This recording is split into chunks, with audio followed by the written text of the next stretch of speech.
Ranji trophy का 2022-23 का season चालू है। साल के दूसरे हफ्ते में देश के सबसे बड़े डोमेस्टिक टूर्नामेंट में एक नया रिकॉर्ड बना। मुंबई की टीम से खेलने वाले पृथ्वी शॉ ने असम के खिलाफ एक पारी में 379 रन बना दिए। इस तरह से वो रणजी ट्रॉफी के इतिहास में एक पारी में सबसे ज्यादा रन बनाने के मामले में दूसरे नंबर पे आ गए हैं। उनसे पहले संजय मांजरेकर 377 रनों के साथ दूसरे नंबर पर थे और भाऊ साहब निंबलकर अभी भी सबसे आगे हैं। उन्होंने 1948 में काठियावाड़ के खिलाफ महाराष्ट्र की ओर से खेलते हुए 443 रन बनाए थे। भारतीय टीम का हिस्सा रह चुके पृथ्वी शॉ लंबे समय से चर्चा का विषय रहे हैं। उन्होंने इंडिया की नेशनल साइड के लिए आखिरी बार 25 जुलाई 2021 को खेला था।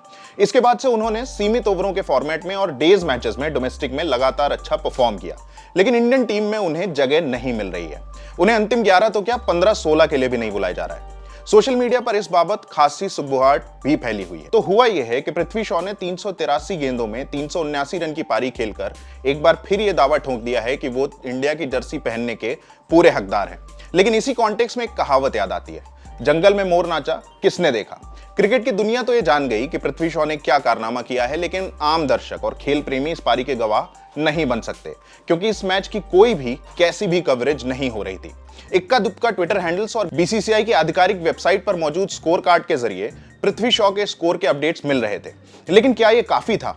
सवाल यह है कि जिस देश में दुनिया का सबसे बड़ा और अमीर क्रिकेट बोर्ड है, वहां उसी के खिलाड़ी की इतनी बड़ी पारी लोग क्यों नहीं देख पा रहे हैं? बीसीसीआई के पास इतनी ताकत है कि चैंपियंस ट्रॉफी जैसे इवेंट से पहले अपनी बात मनवाने के लिए अपनी टीम अनाउंस करने से वो इनकार कर देती है। ऐसा करने के लिए उसे ताकत कहां से मिलती है? पैसे से। बीसीसीआई कितना अमीर है, इसका अंदाजा यहां से लगाया जा सकता है कि सिर्फ आईपीएल के प्रसारण के अधिकार देने के बदले में उसे 5 साल यानी 2023 से 27 के बीच 48,000 करोड़ से ज्यादा की राशि मिलेगी।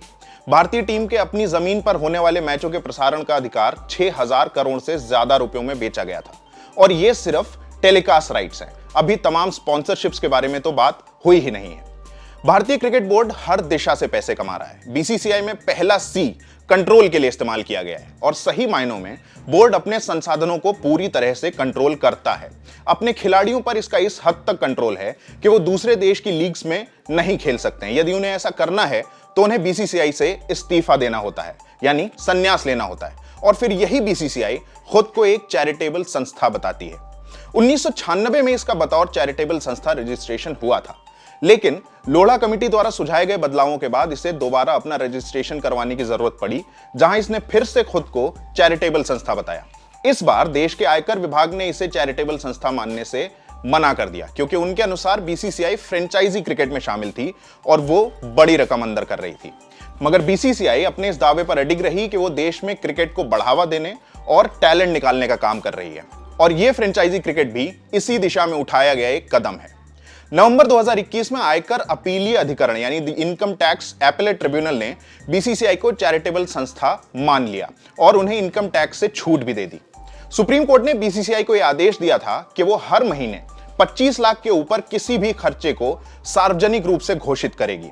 इसके बाद बीसीसीआई द्वारा जारी किए गए खर्चों के ब्यौरे में यह साफ देखा जा सकता है कि उसने जब भी टैक्स पेमेंट किया है तो उसे अंडर प्रोटेस्ट घोषित किया है। बोर्ड का कहना था कि आने वाले समय में वो कानूनी रास्ता अपनाकर यह टैक्स वापस ले लेगा। टैक्स बचाने की हर संभव कोशिश करता भारतीय क्रिकेट बोर्ड यह कहता है कि वो एक चैरिटेबल संस्था है और वो देश में क्रिकेट के खेल को प्रमोट कर रहा है और उसे नए टैलेंट को ढूंढकर उसका उद्धार कर रहा है। ऐसे में क्रिकेट के खेल की चैरिटी कर रहे इस कंट्रोल बोर्ड का यह कैसा खेल प्रेम है कि वो अपने सबसे बड़े घरेलू टूर्नामेंट का प्रसारण नहीं कर रहा है।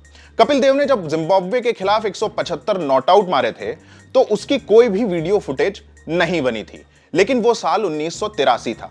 आज 2023 हो चुका है। छोटे छोटे private tennis ball tournaments YouTube या मोबाइल ऐप्स पर लाइव प्रसारित होते हैं, जिनकी क्लिप्स सोशल मीडिया पर घूमा करती हैं।